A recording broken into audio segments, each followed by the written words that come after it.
Kisah Para Rasul pasal 18 ayat yang pertama. Kemudian Paulus meninggalkan Athena lalu pergi ke Korintus. Di Korintus ia berjumpa dengan seorang Yahudi bernama Aquila yang berasal dari Pontus.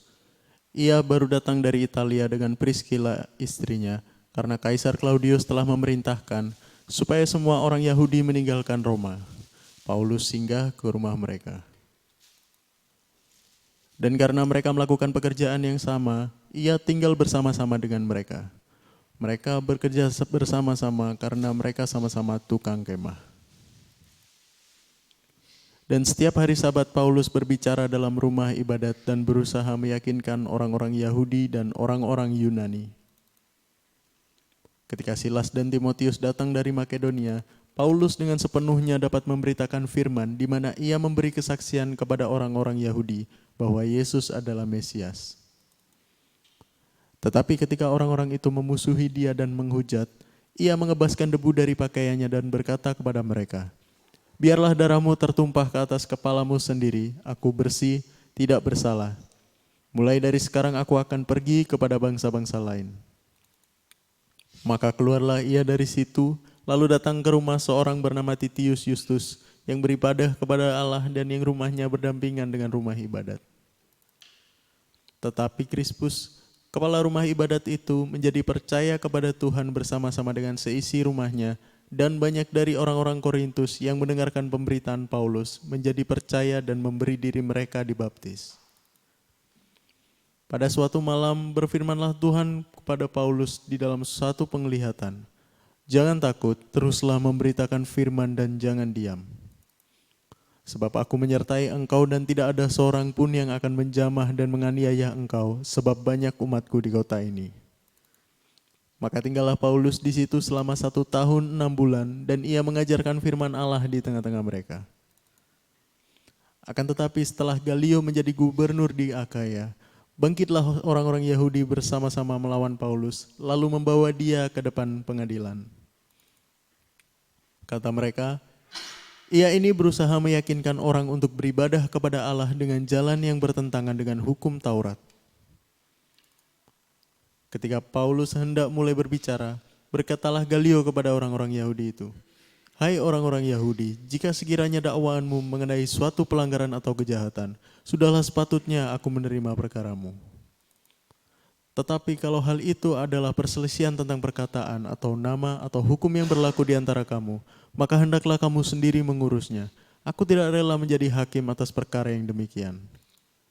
Lalu ia mengusir mereka dari ruang pengadilan. Maka orang itu semua menyerbu Sostenes, kepala rumah ibadat, lalu memukulinya di depan pengadilan itu. Tetapi Galio sama sekali tidak menghiraukan hal itu.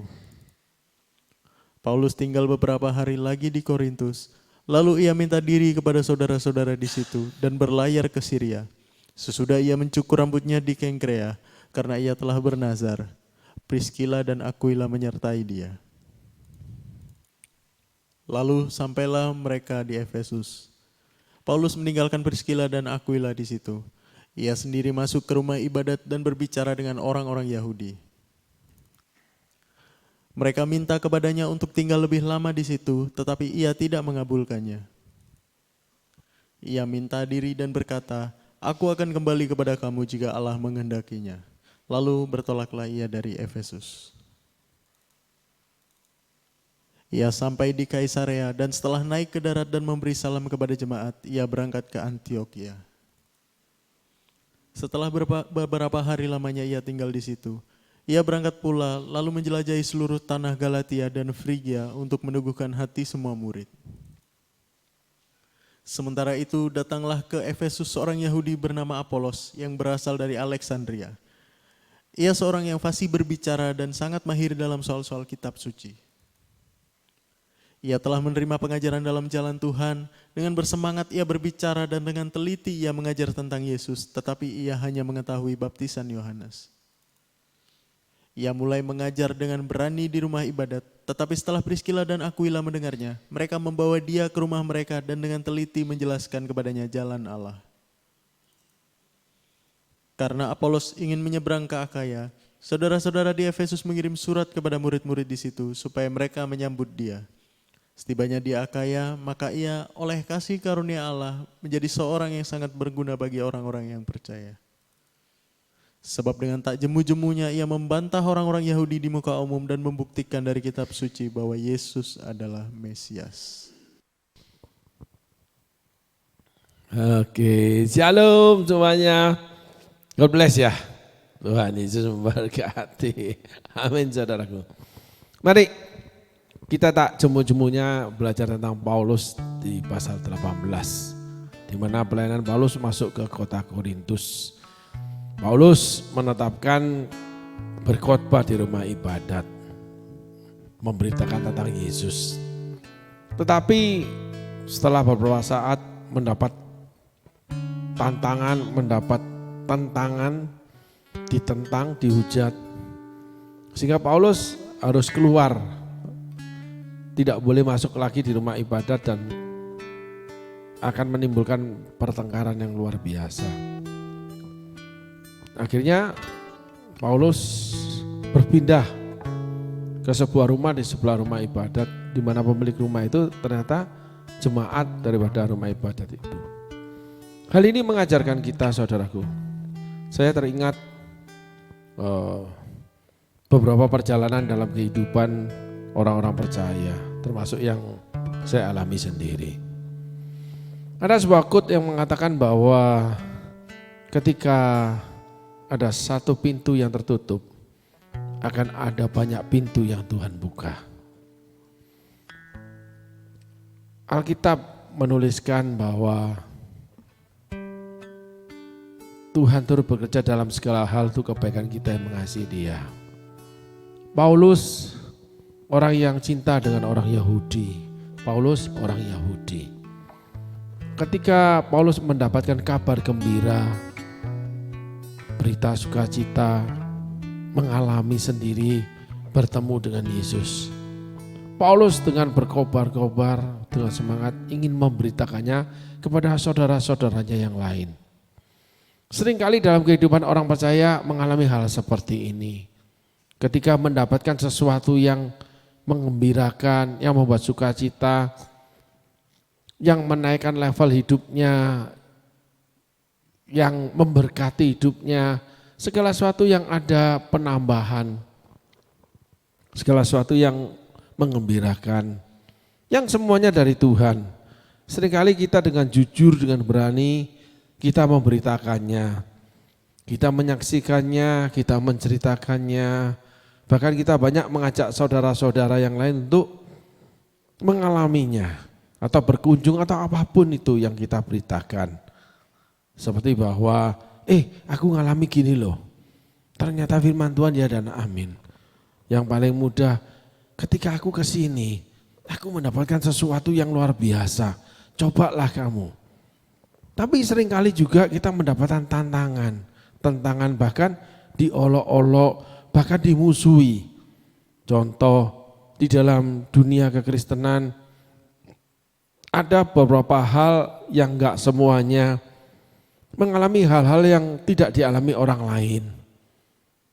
Tapi celakanya seringkali itu dikatakan sesat, diolok-olok, dihujat, ditentang. Itulah perpecahan pandangan di dalam dunia kekristenan atau anak-anak Tuhan sendiri. Ada orang yang mendapatkan penyataan-penyataan yang luar biasa. Ada orang yang melayani dengan cara-cara yang tidak biasa. Tetapi seringkali malah mendapatkan hambatan, mendapatkan tantangan, ditentang, dihujat, dikata-katain. Oleh karena manusia memandang manusianya.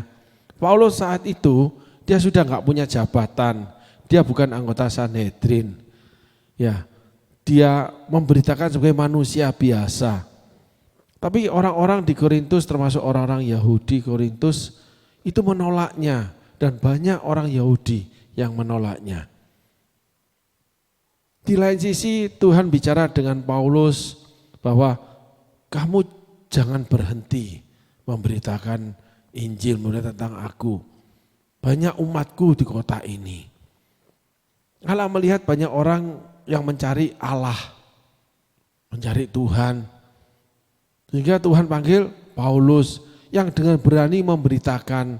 Walaupun saat itu keberadaan Yesus sendiri kan menjadi sebuah perdebatan, dikatakan sekte yang sesat, ditolak oleh orang Yahudi. Tapi Paulus orang yang sanggup kehilangan segala sesuatunya. Mau meninggalkan segala sesuatunya untuk melayani Tuhan. Ya, sebagai pejabat Sanhedrin, ya imam muda, ya punya segala-galanya, dibuang semua. Bahkan Paulus tuliskan, semua itu sampah bagi aku. Tapi keinginanku adalah mati bersama-sama dia dan dibangkitkan bersama-sama dengan dia. Kurang lebihnya seperti itu. Seringkali anak-anak Tuhan yang mau mengikut Tuhan, menjadi hamba-hamba Tuhan, masuk di dalam pelayanan dengan keadaan yang kurang berharga secara nilai manusia. Mereka memulai dengan mengandalkan lutut, selembar baju, sepotong kain, ya bahkan sepotong roti pun seringkali tidak ada. Ini pun saya alami, tapi seringkali termasuk gereja, itu banyak kali terpeleset melakukan hal-hal yang memandang rendah seseorang ketika kalau orang Jawa bilang melayani, kamu pakai apa? Pakai Mercy. Wih, mobil mahal, mobil Mercedes maksudnya, Benz Mercedes. Iya, Mercy Kill, jalan kaki. Saya pernah mengalami saudaraku, masuk ke sebuah gereja diletakkan di gudang beberapa kali.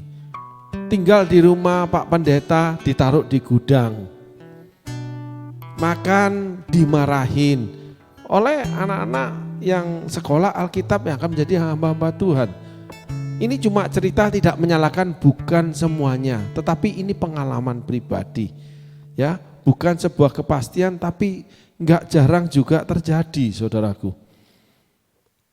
Tetapi apabila hamba Tuhan yang datang, yang terkenal, yang punya gereja besar, yang datang dengan mobil mewah, itu dijamu habis-habisan. Saya mengalami bagaimana diusir, dianggap pelayanannya sesat oleh senior-senior yang pelayanannya sudah puluhan tahun, waktu awal-awal pelayanan, saudaraku. Tapi saat ini ketika saya enggak naik Mercy Kill lagi, saya sudah punya pelayanan setelah sekian lama melayani Tuhan. Banyak orang tergopoh-gopoh, banyak orang yang terlalu sibuk menjamu, menyediakan yang terbaik. Dulu diletakkan di gudang, sekarang jangan tinggal di hotel seperti ini Pak Abraham, harus tinggal di sini gitu. Hotel yang lebih bagus. Makan juga pinginnya makan apa Pak? Sedang Alkitab mengatakan berilah kepada orang yang tidak dapat memberi kepadamu. Kalau kamu melihat saudaramu kekurangan, seringkali kita terpeleset seperti orang-orang Yahudi melakukan terhadap Paulus. Saya punya cerita saudaraku, ketika saya masuk ke rumah seseorang miskin, rumahnya kalau zaman itu dari bambu di kota besar, itu pun dipinjemin dengan orang lain atau saudaranya. Punya anak 3 atau 4, suami nggak kerja, keluarga ini miskin sekali. Tapi pada suatu hari mereka menyediakan kamar untuk saya yang terlunta-lunta enggak punya kamar karena diusir. Saya tinggal 2 minggu, habis itu saya pindah. Beberapa saat kemudian saya mendengar banyak peristiwa ajaib Tuhan lakukan, saudaraku. Sehingga akhirnya suami istri ini beberapa saat kemudian memiliki toko furniture sendiri, toko mebel, punya kemampuan ekonomi yang baik dan sangat baik. Anak bekerja di pekerjaan yang baik dan semuanya serba baik. Kita harus ingat ada Obed Edom, Ada juga firman Tuhan yang mengatakan bahwa kamu memberi air sejuk secangkir aja kepada hambaku, kamu tidak kehilangan upah. Gitu. Air secangkir artinya apa? Yang sederhana aja kepada orang sederhana, kamu tidak kehilangan upah. Gitu. Nah, pada situasi saat itu orang-orang Yahudi itu betul-betul penyembah Allah pada zaman Taurat yang mereka anggap benar. Sehingga kita harus belajar hari ini bahwa ketika sungguh-sungguh benar kepada Tuhan, seringkali kesombongan rohani akan muncul. Seringkali kita mengukur seseorang dari tingkat rohaninya, tingkat kebenarannya, bukan tingkat kebutuhannya atau kekurangannya. Seringkali kita mengukur keberhasilan rohani seseorang itu membuat dia berhak mendapatkan yang lebih karena ukuran rohaninya lebih, pelayanannya lebih, khotbahnya hebat, lawatan Allah luar biasa, yang hadir ribuan, punya gereja harga miliaran, jemaatnya puluhan ribu, sehingga kita menyediakan terbaik, bahkan sungkan, orang Jawa bilang, menghormati berlebih, shalom Pak, dan sebagainya. Episode yang lalu kita belajar ada seorang pendeta sederhana masuk sebuah desa di atas gunung, di mana akhirnya dia harus memelihara domba untuk diternak, anaknya dijual untuk kehidupan, menghidupi anak-anaknya, keluarganya.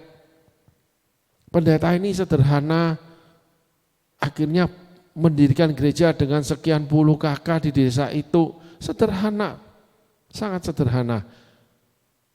Pada akhir hidupnya bisa membuka cabang di beberapa desa yang lain, anak-anaknya yang melayani. Tetapi kita ketika masuk ke rumahnya, pendeta ini saudaraku, masak itu pakai kayu. Masak itu pakai kayu. Kalau makan Indomie itu udah kemewahan. Saya melayani ke sana. Jadi makanannya itu saudaraku, itu adalah sayur-sayuran. Itu benar saudaraku. Lalu pada suatu kali saya datang ke sana, saya berdatang berapa kali. Ada peristiwa yang lucu. Tiba-tiba saya dihidangkan ayam. Loh, kok ada ayam? Lalu tiba-tiba Ibu Gembala cerita, ya itu loh Pak Abraham, kemarin itu loh, itu ayam kita ini dilindas motor mati. Ya wis aku masak, ya ini buat Pak Abraham makan. Tuhan inginkan hambanya makan ayam, ayamnya Pak Gembala dilindas motor. Saya bangun pagi hari karena ibadah pagi minggu, dimasakin air hangat, air panas, ditaruh di kamar mandi yang dingin sekali airnya. Ibu Gembala menyediakan air panas. Ketika saya diundang gereja besar di hotel yang bagus, saya masuk kamar mandi, buka shower, itu air hangat mengalir. Kira-kira yang mana lebih berkenan kepada Tuhan? Sebagai gambarannya begini, ada orang kaya yang punya uang aset kehidupan 100 miliar, saudaraku. Lalu dia memberikan gereja itu sebuah ruko, harganya 4 miliar. Penghasilan dia setiap bulan 1 miliar. Ada seorang miskin punya penghasilan baru kerja 2,7 juta UMR sebagai buruh di pabrik. Punya istri, punya anak, kurang lebih ongkos kehidupan itu beli susu, makan, bensin sebagainya itu 2,5 juta dengan kos ya. Enggak punya rumah, suami kerja, istri baru melahirkan, untuk anak, untuk makan, satu hari 50.000 sudah 1,5 juta. Saudaraku, gaji 2,7 dan sebagainya, di total 2,5, sisa 200.000. Dia memberi persepuluhan 270.000, Sehingga sang suami harus menghemat 30.000. Gimana caranya menghemat? Uang belanja dihemat Rp1.000. Mungkin beras makan itu kalau makan nasi nggak bisa nambah. Karena dia setia ngasih perpuluhan 270.000 minus 70.000. Gaji 2,7, kebutuhan susu, bayar kos semua pasti itu 2,5. Sehingga harus dikurangkan 70.000, agak puasa dikit lah. Gitu. Dia minus 70 tapi ngasih kepada Tuhan 270.000. Lalu satu sisi orang kaya, punya harta, rumah semua di total 100 miliar, penghasilan 1 miliar tiap bulan. Pemakaian paling jauh 200-300 juta. Sisa 700 juta, 500 juta deposito. Saudaraku.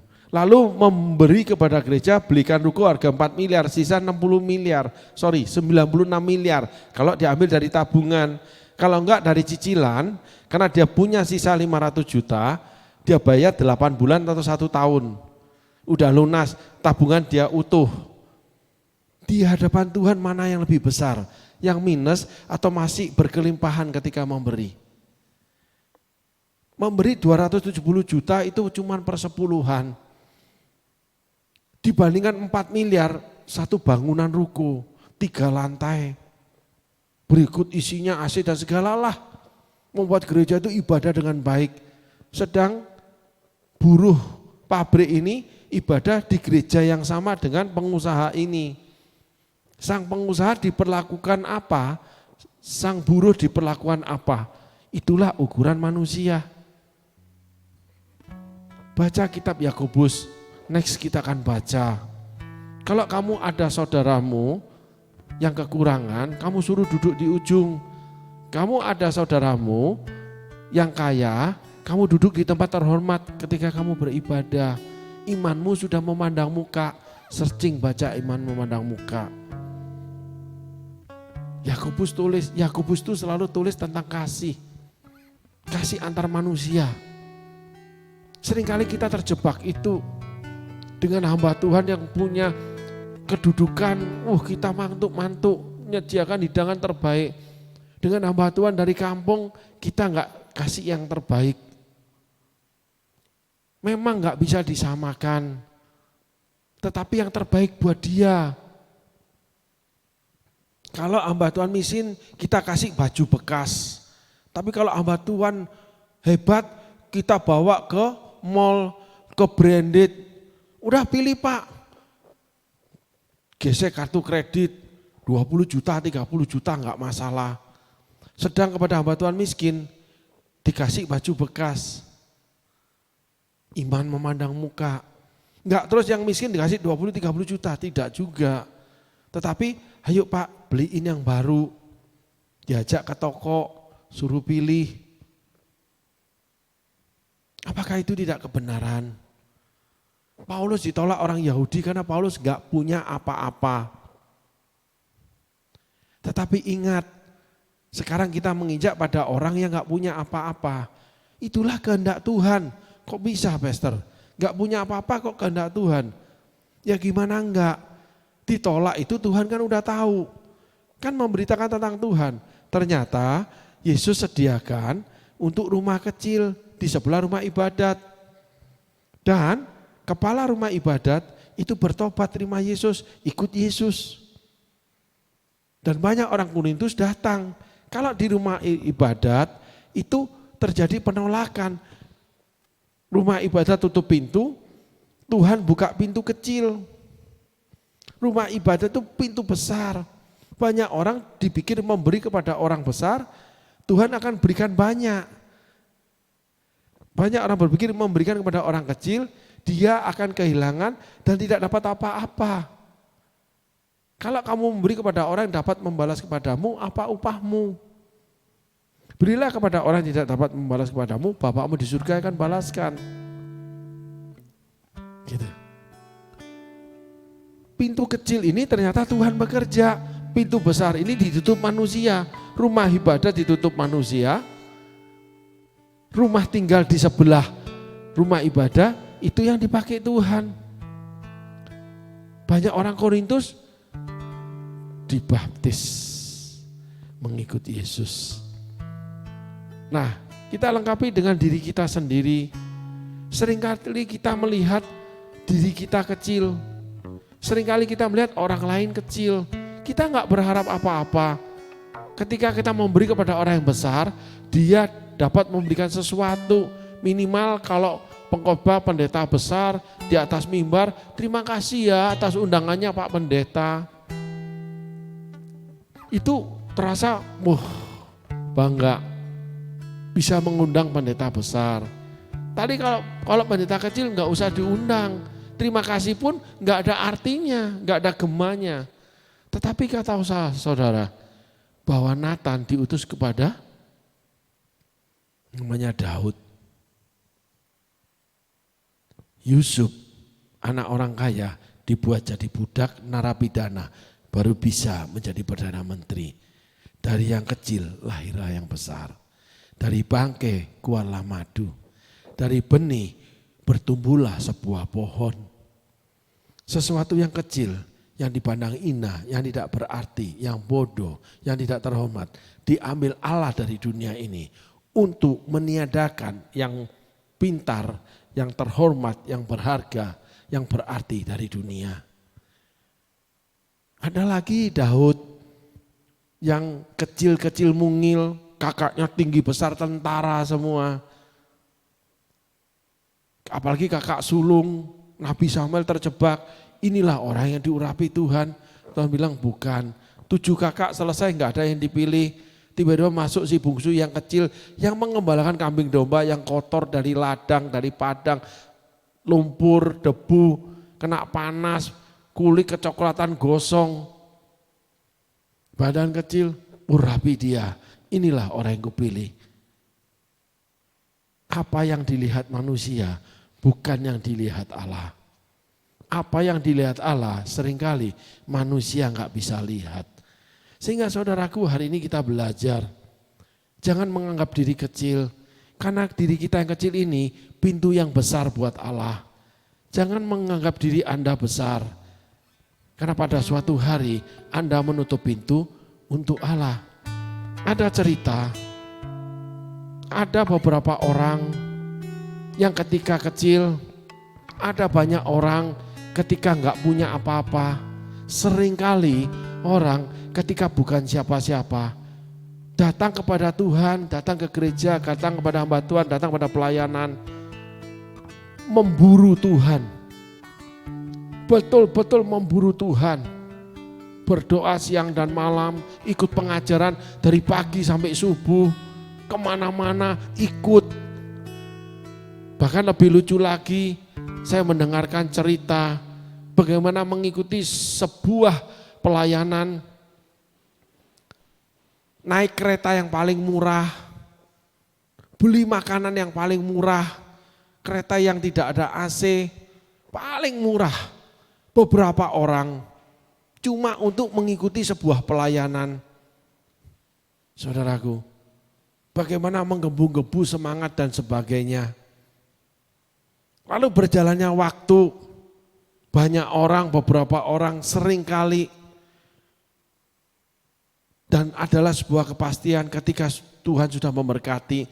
Karena orang-orang ini sudah mengenal Tuhan, sudah tahu jalan-jalan Tuhan, sehingga hidup di dalam Tuhan salah satunya diberkati, diangkat, dihargai, dihormati, dan sebagainya juga dipakai Tuhan. Tetapi mereka tidak seperti dulu lagi. Kalau mau pelayanan itu harus menunggu waktu ketika enggak ada pekerjaan. Ketika mau memberi harus nunggu ketika ada kelebihan.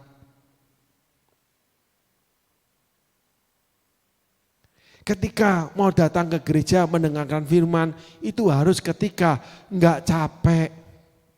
Kalau ada waktu, semuanya berubah. Sehingga pintu yang besar, ketika orang-orang kaya, orang terhormat, orang-orang yang dipakai Tuhan, orang-orang yang sudah mulia, itu menjadi pintu yang kecil, pintu yang tertutup bagi Allah. Namun ketika orang itu tidak punya apa-apa, bukan siapa-siapa, dan gak tahu harus gimana, mereka memburu Tuhan. Disitulah pintu yang besar buat Tuhan. Menyerap semua yang Tuhan ajarkan, menjadi besar, otomatis bait Allah, rumah Allah ini menjadi besar, pintunya jadi besar. Akhirnya pintu itu tertutup buat Allah. Seringkali ini terjadi. Ada lagi yang melayani Tuhan, mati-matian buat Tuhan, segala gak diperhitungkan, semua ditinggalkan kayak Musa, rumah tangga semua betul-betul.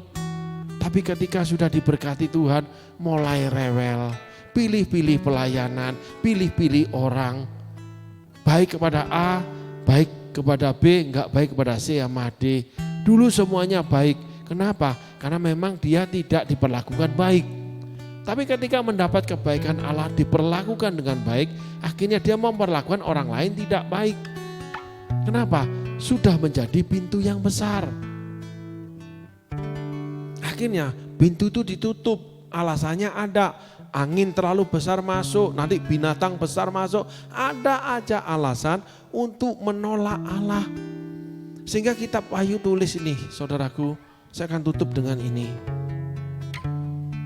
Bagaimana Yesus berdiri di depan pintu hatimu. Dia mengetuk pintu.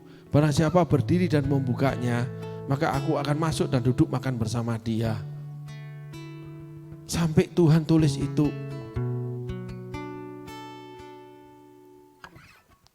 Paulus ketika dia besar, dia menolak Kristus, dia menolak Yesus. Lalu Yesus turunkan dia, dibuat jadi buta, mengalami mujizat, sehingga dia tidak berarti, dibuat kecil. Akhirnya pintu yang kecil ini gak bisa lagi bekerja di pintu yang besar.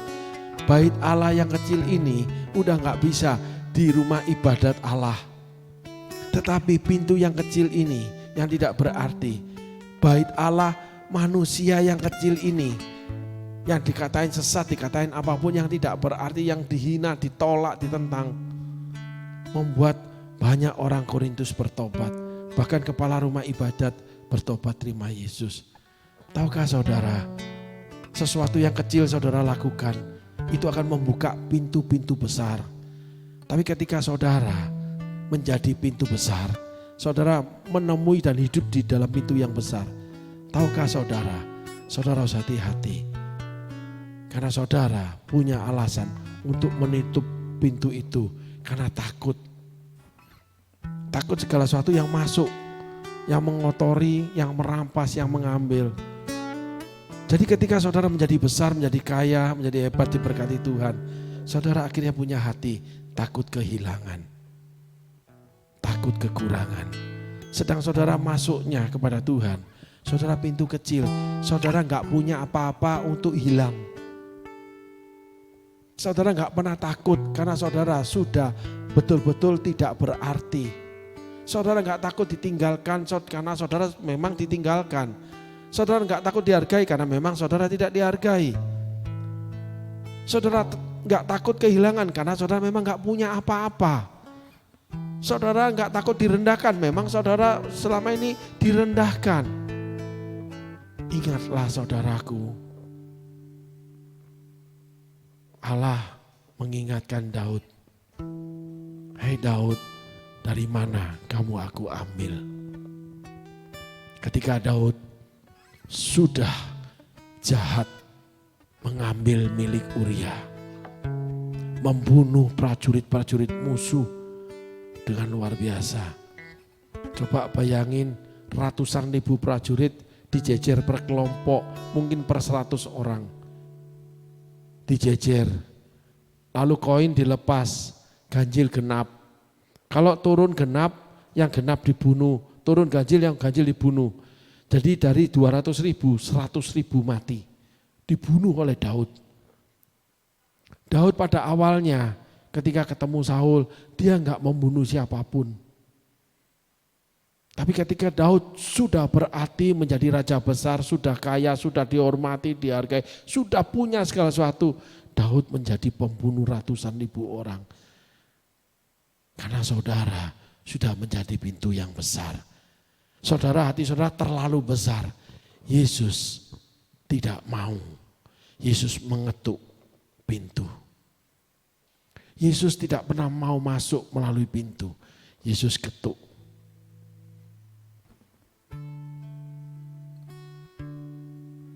Tapi barang siapa berdiri dan membukanya. Sekali lagi, seringkali manusia menilai dari ukuran yang besar. Manusia menilai ketika dirinya menjadi besar. Sehingga pintu yang besar, manusia takut. Takut kotor karena debu masuk ke rumah. Takut kehilangan karena maling bisa masuk ke rumah.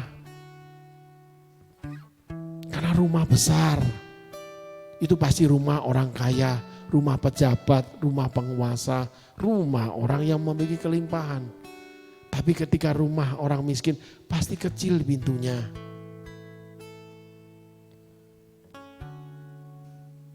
Yang pasti dibuka karena panas. Gak mampu beli AC. Dia gak takut kehilangan karena memang gak punya apa-apa. Orang datang juga gak ada apa-apa. Mungkin nasi di meja pun gak ada. Gak takut kotor karena memang dia merasa dirinya kotor, rumahnya kotor. Gimana gak kotor? Rumah dari tanah. Bukan dari granit.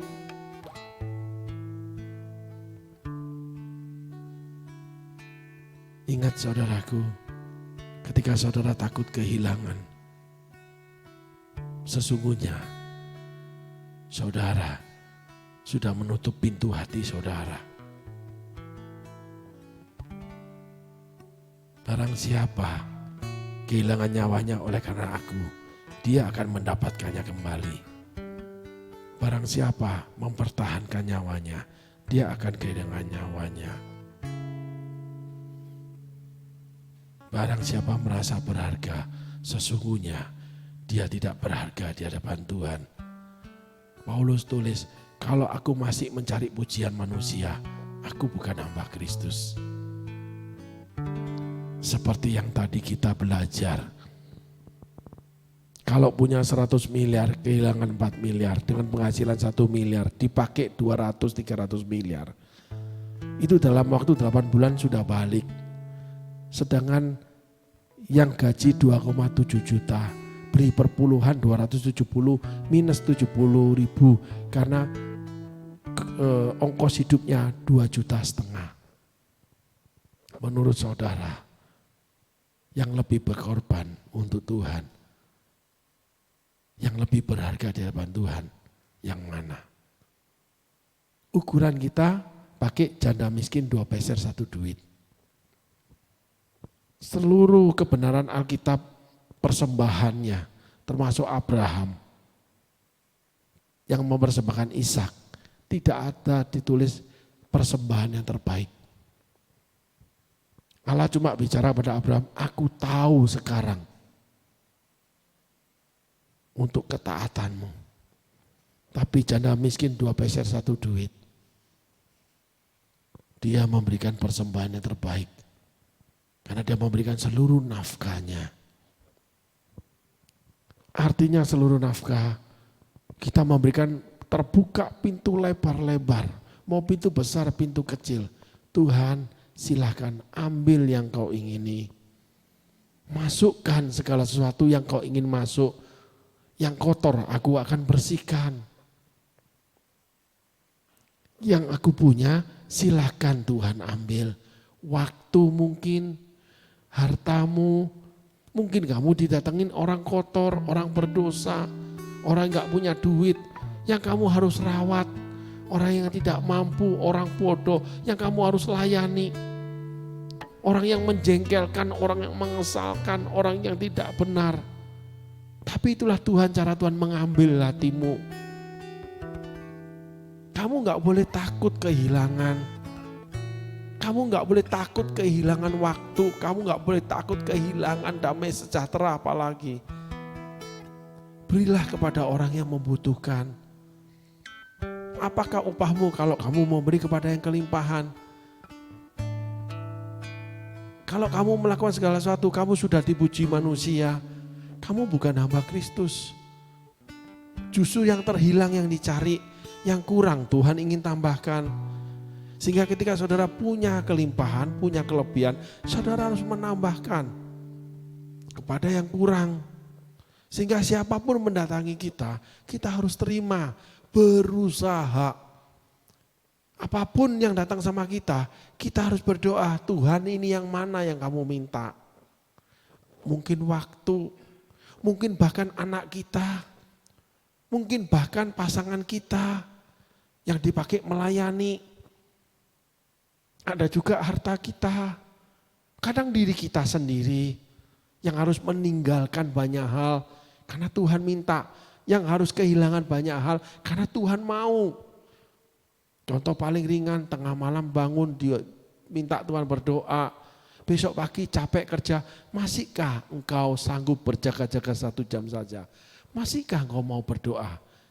Ketika pekerjaanmu sibuk, dulu kamu gak punya kerjaan, kamu bangun sendiri tengah malam, kamu berlutut berdoa, minta pekerjaan sama Tuhan. Saya akan tutup dengan sebuah kesaksian. Ada seorang anak Tuhan yang saya kenal, lalu mengikut pelayanan ini. Dia lahir dari orang tua sederhana, sekolah pun enggak sampai kuliah, lalu bekerja menjadi sales. Suatu hari ketemu seorang gadis itu hamil, gadis ini anak orang kaya. Sehingga dia hampir dipisahkan dengan gadis ini. Tapi akhirnya singkat cerita mereka menikah, diusirlah gadis dari rumahnya. Anak muda ini, anak orang sederhana, dia berjuang setelah menikah. Lalu mulai mengikut Tuhan dengan sungguh-sungguh. Sampai pada suatu saat mereka punya harta, melayani Tuhan, ngumpulin jemaat di rumah, ibadah di rumah, punya mobil sedan, menghidupi orang banyak, memberi kepada Tuhan. Semua diberi, kamar sengaja cari rumah yang kamar banyak, masih sewa. Tapi sudah punya mobil, sudah punya penghasilan tinggi, memberi kepada Tuhan dan sebagainya. Sengaja cari rumah besar, kamar banyak karena menampung banyak anak-anak Tuhan. Termasuk hamba Tuhan yang sakit. Cuman kamar pribadi dia aja yang enggak dia serahkan ke orang lain. Luar biasa saudaraku. Segala sesuatu untuk Tuhan. Dia enggak pernah lupa. Tetapi pada suatu hari Tuhan bicara melalui gembalanya. Tiba-tiba Tuhan bicara melalui gembalanya. Ditanyalah dia. Perkataannya begini saudaraku. Ketika dulu kamu bukan siapa-siapa, kamu tidak punya apa-apa. Tengah malam jam 12, kamu disiplin, kamu ambil gitar, kamu menaikkan pujian berdoa kepadaku. Dengan tangismu, kurang lebih 1 jam 2 jam, setiap malam. Tapi ketika hari ini, kamu sudah dipakai Tuhan, kamu sudah diberkati, kamu sudah memberi sama Tuhan. Sudah memberi loh saudaraku, sudah memberi. Kelihatannya sempurna ya? Enggak. Tuhan ngomong gini, ketika hal ini sudah ada padamu, masihkah engkau jam 12 malam kamu ambil gitar, menangis di hadapanku. Wow, terkejut loh saudaraku, itu ukuran Tuhan. Walaupun kamu sudah memberi, masihkah kau lakukan hal yang sama pada saat kau datang kepada Tuhan? Ketika engkau masih susah, gak punya apa-apa, bukan siapa-siapa. Masihkah kau buka pintumu lebar-lebar ketika pintumu menjadi besar? Karena rumahmu sudah besar. Rumah besar karena kamu sudah memberi kepada Tuhan. Ingat saudaraku, pandangan Tuhan, ukuran Tuhan berbeda dengan manusia. Amin saudaraku, biarlah hari ini percakapan kita menjadi bahan renungan. Yaitu carilah kehendak Allah yang sempurna. Bukan karena pujian manusia, tapi oleh karena pujian Kristus hidup berkenan di hadapannya. Tuhan Yesus berkati. Terima kasih saudaraku.